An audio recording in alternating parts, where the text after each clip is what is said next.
Kemudian yang kedua yaitu tata cara keberangkatannya, yaitu betul ini kadang diiringi dengan azan, kemudian diiringi dengan sholawatan, dengan upacara, dengan lain semacamnya.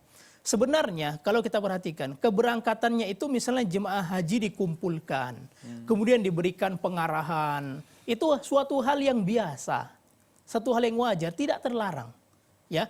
Tetapi tentunya tidak diiringi dengan yang aneh-aneh. Misalnya keberangkatannya diiringi dengan azan Allahu Akbar, Allahu Akbar, keberangkatan bus yang pertama, keberangkatan bus yang kedua, yang ketiga, tidak perlu pakai azan, ya.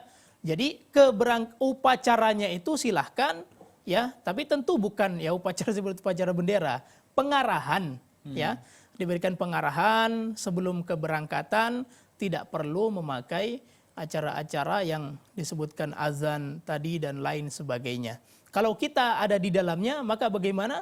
Ya mau nggak mau terkadang kita harus ikut di dalam. Kalau tidak, ya kita tidak akan ikut berangkat bersama mereka.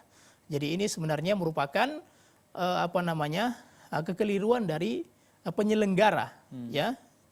Sedangkan kita mau tidak mau kita harus ikut dengan sistem yang mereka buat, ya. Wallahu taala a'lam.